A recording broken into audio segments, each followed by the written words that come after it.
It's a season of flowers and fruits. It's a time of harvesting. Everyone is in a celebration mode.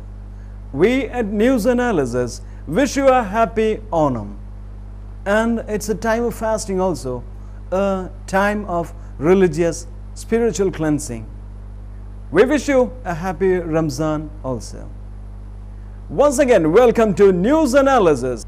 News Analysis, a weekly magazine on current affairs. To begin with the main points in a nutshell. India loses moon satellite links. Chandrayaan-1 in doubtful conditions. US says Pakistan altered missile sold for defense.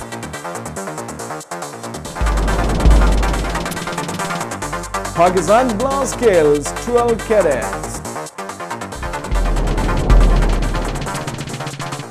Japan prepares for change as voting begins.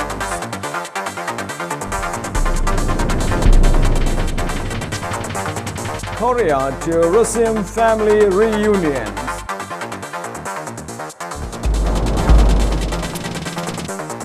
Bhagawat meets Advani. RSS confident BJP will solve its problems. Now the news in detail. Mali Women's Rights Bill blocked. The President of Mali has announced that he is not going to sign the country's new family law, instead returning it into the parliament for review. Muslim groups have been protesting against the law, which gives greater rights to women ever since parliament adopted it at the start of the month. President Amadou Toumani Touré said he was sending the law back to the sake of national unity. Muslim leaders have called the law the work of devil against Islam. More than 90% of Mali's population is Muslim. Some of the provisions that have proved controversial give more rights to women. For example, under the new law, women are no longer required to obey their husbands. Instead, husbands and wives owe each other loyalty and protection. China anger over Dalai Lama trip. China has criticized an invitation from Taiwan to Dalai Lama, calling him separatist who wants to sabotage improving cross-strait relations. Taiwan's president granted opposition request for Tibet's spiritual leader to comfort victims of Typhoon Morakot.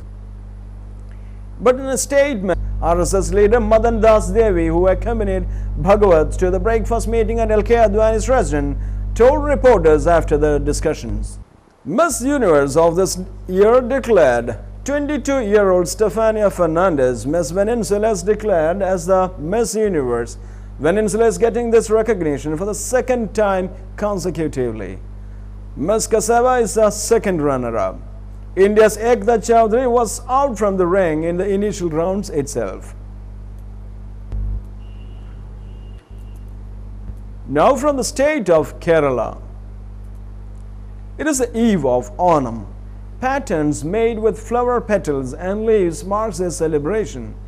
Everywhere people conduct Pookalam contests and invite friends and relatives to dine together. It is the eve of Ramzan fasting too. Iftar parties are now frequented by members of Hindu and Christian communities also. Kerala is all set for a festive mood. Let us celebrate. We'll move to the business world.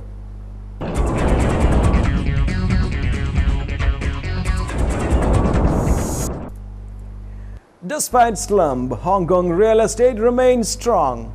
Even by the standards of Hong Kong's skyscraper-studded skyline, the new International Commerce Center is big. Very big, and despite the global economic slump, it is already nearly fully rented, a testament to the strength of one of the world's hottest property markets. At 490 meters or 1,608 feet, the gleaming nearly complete tower, which has been mushrooming its way to the record of books over the past 5 years, is now the tallest building in Hong Kong, with views of the Chinese mainland and its islands off its coast. The 118 stories of the International Commerce Center ICC also give the rank of the world's fourth largest or tallest building, behind almost the completed Burj Dubai in Dubai, Taipei 101 in the Taiwanese capital, and the Shanghai World Financial Center. Its roof will be about 70 meters higher than that of the Freedom Tower being built at the World Trade Center in New York, and about 180 meters above that of the so-called Shard in London, which will be the tallest building in Britain once it's completed in 2012.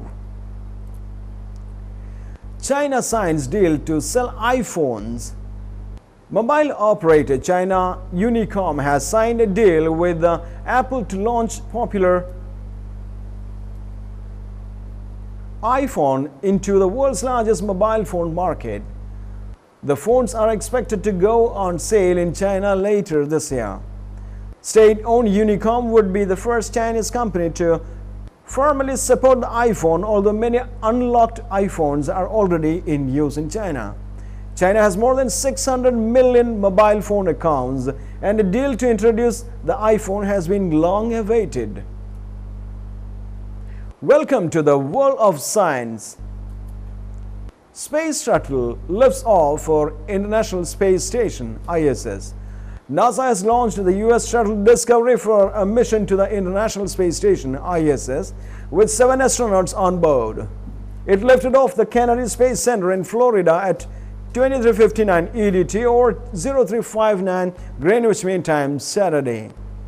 2 previous attempts to launch the orbiter had been postponed by a mix of bad weather and a technical glitch affecting the main propulsion system. And in sports,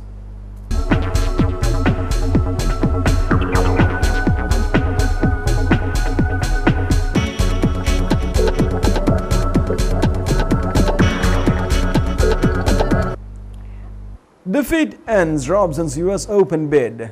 The British teenager Laura Robson saw her hopes of qualifying for a Grand Slam for the first time end with dramatic defeat by Eva Hrdinova at US Open. The 15-year-old resumed at a set down after rain had stopped play on Friday. She made a poor start on Saturday but fought back to lead 4-1, 6-5 in the decider before the 25-year-old's check 1-7-6, 8-6, 4-6, 7-6 to 7-4.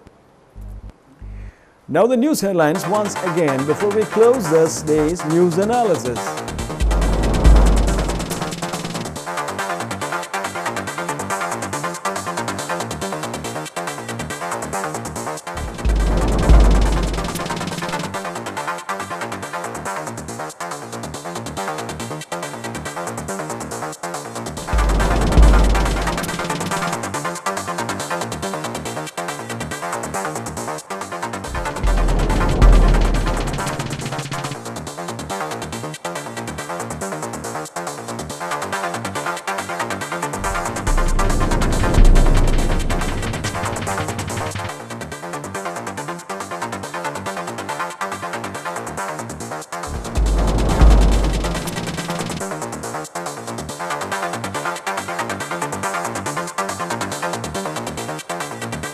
And there we end the Onam news analysis. Be with us in the coming weeks too. Thank you.